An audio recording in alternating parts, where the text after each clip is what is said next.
Hi, welcome to the Online Jewelry Academy. I'm Professor John Ahr and I'm your instructor.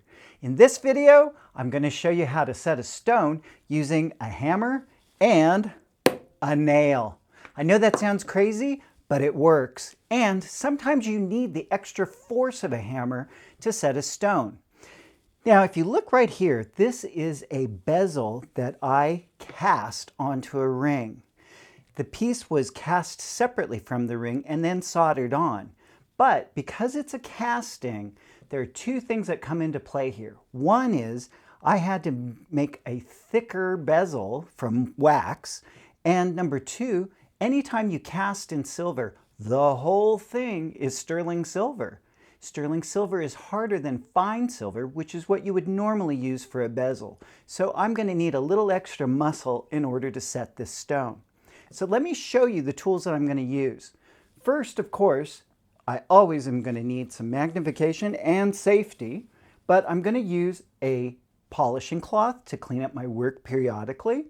I'm going to need my flex shaft for cleanup in this case, and I'm also going to have here a stone that fits the bezel, a wax stick. This is a sanding drum for the flex shaft. This is a diamond-headed burr or diamond studded burr that's got a teardrop shape to it. I have my engraving block, the hammer, the nail tool, which I'm going to show you how to make in another video, a bezel rocker, a triangle scraper, a zero cut half round file, a 4-cut Barrette file, and a 4-cut Barrette needle file. Now, the first thing that you want to do whenever you get a bezel casting back from the caster is you need to check it to make sure that it's clean and that it can accept your stone. Sometimes when things get cast, little tiny air bubbles will stick to the wax and they turn into little bits of silver stuck to the sides of your piece. And they can keep your stone from going all the way down. So prior to making this video, what I did was I took the diamond covered burr and used the very tip of this burr to remove any imperfections that were in the corner of the bezel. In other words, where the bezel makes contact with the base. Because if there was anything there, the stone would not be seated flat. Next, I took a sanding drum that was applied to my flex shaft. And I want to point something out here. Notice that I positioned the sanding drum higher than the head of the screw that's used to hold it on to this drum. The reason I did that was so that I wouldn't be scraping the head of that screw all over the interior of my ring. And what I did with this is I went inside of the bezel and removed any imperfections that were on the interior. That way, when I get to the point where I test my stone, picking it up with my wax stick, I can position it and look, it just easily went right into the bezel. Something that's important to remember about making a bezel is that when you do it in wax, it needs to be a little bit larger than the stone because there is some shrinkage involved in casting. All right, so let's take a look at this bezel with an eye towards the shape of the stone. Number one, what I want you to notice is that even though the bezel is coming up from the surface, I had to dig into the surface in order to position the bezel inside of that hole. In other words, this was done so that I would get a complete casting. If I had just waxed the bezel onto the top surface, it could have fallen out in the investment process, or I might have just had a problem with it sitting in the right position. This way, it doesn't move. So what that does is it causes the seat for the stone to be somewhat sunken down. So if I put the stone back in, you'll notice that the stone looks like it's sitting in the bezel sort of deep. And we're going to need to make an adjustment to that.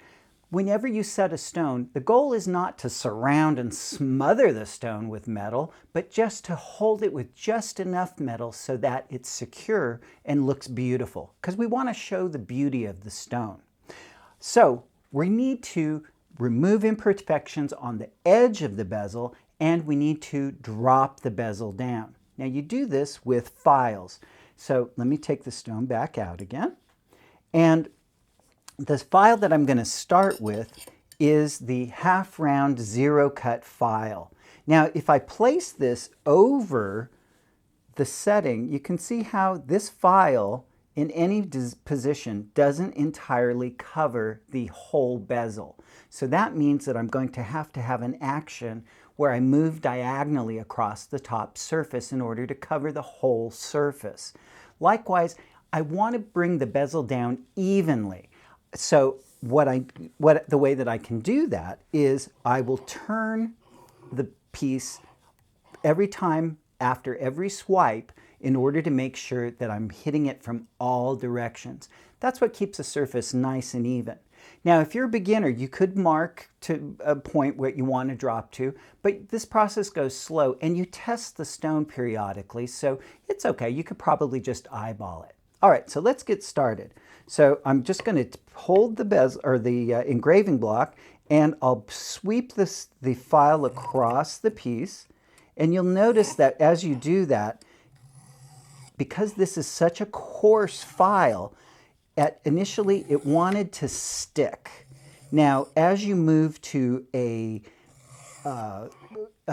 cut that is a little bit smoother or finer, especially my forecut, it's just going to sweep across the surface of the bezel quite easily. So this is going to take a little bit of time to reduce. So I'm going to work on this and I'll show you the results. Okay, I finished filing with my zero cut file, taking the bezel way down, and it's perfectly flat. And you can see I put my stone in it and it's just at the right height where it's not going to be smothered by that bezel. And if you take a look at the top, you can see how that bezel reflects light back all at the same time. That means that that surface is all on the same plane, which is really important. Okay, the finishing of the preparation for the setting process won't take me very long, so watch, don't go away. First thing that I want to do is before I go to a smoother cut file, I want to de-burr. That means I want to take away that little bit of the excess metal that forms on the edge of a wall of something when you hit it with a file. To do that, I'm going to use this tool. This is a triangle scraper. Great tool. And what I want to do is I'm going to first go around my piece on the outside with the triangle scraper and take away the burr that formed on the outside of the piece. And you can probably see some of it falling away. It will leave the edge a little bit rough, but that's okay. We're going to fix that. Then what I want to do is I'm going to go around the interior of it and take away some of the burr. And you probably are seeing all of those pieces fall off too. Now, the thing that you need to keep in mind about your triangle scraper when you get one is it may not come to you from the jewelry supply company with a nice sharp edge on it like mine has.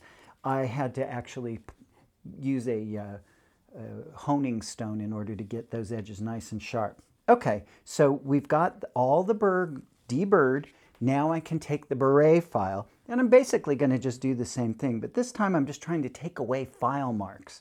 So this fine cut file will just slide across. And you see it's like you just position it, place it, give it a light push, and maybe 3-4 of these pushes, and we're done. Now, you want to deburr again. Filing produces that burr. So I'm just going to lightly go around the interior once again. And just get rid of all of that burr. Students ask me sometimes, why do you do that? And it's because if you set a stone with the burr still on the setting, sometimes it gets caught in between the stone and the bezel, and it just looks just terrible. So it's a good idea to just go around your piece and remove it. Sometimes polishing doesn't take it all off. Okay. All right. Now I've got it deburred, finished. Check the stone. The stone looks really good. So I'm ready to start. When we set a cabochon that's in an oval shape, we want to start with cardinal points. and we start at the longer ends of the piece. Otherwise, you end up with weird gapping. So I'm going to consider this north, south, and east and west. Remember, when you start to set, you push the bezel toward the stone in the first round, and in the second round, you go onto the stone. That way you get the setting nice and even. Okay, so let me set it up here so I can see it. And I'll take the bezel rocker. Remember, this is sterling, so it's a little bit harder to push. So I'm going to start to push the north side toward the stone. Okay, and then I'm going to come over here, push the south side towards the stone. Now, if you had any burr left on it, you would definitely show it by now. All right, so now I'm going to come to the sides, and I'm going to push that side toward the stone, and then I'll push the opposing side toward the stone. And you can see that doing that gives me these gaps, and that's the beauty of the bezel rocker.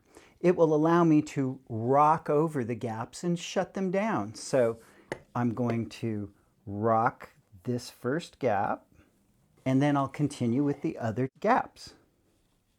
Okay, I'm going over the last gap, bringing it to the stone. So now I need to go back, clean this up a lot by pushing the bezel onto the stone. And you do it exactly the same way. So I'm going to start at one of the ends, and I'm going to push and rock onto the stone. Okay, I have pushed onto the stone as much as I possibly can, and look, I still have gaps. Well, this is where my nail and hammer come into play now. So I'm going to set this back up, and I want to use this punch in a way where I can see it move the metal. But I really want to make sure that the cardinal points are set well first. So I'm going to start at this end.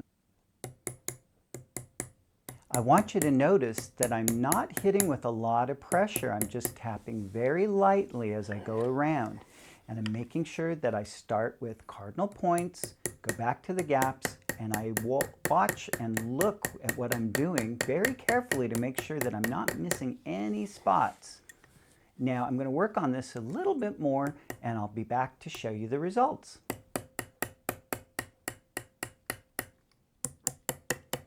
Okay, I'm just finishing up this last little edge, and you can hear my taps are very even and light, and I'm just moving that tool over the edge of my bezel just lightly, going back and forth.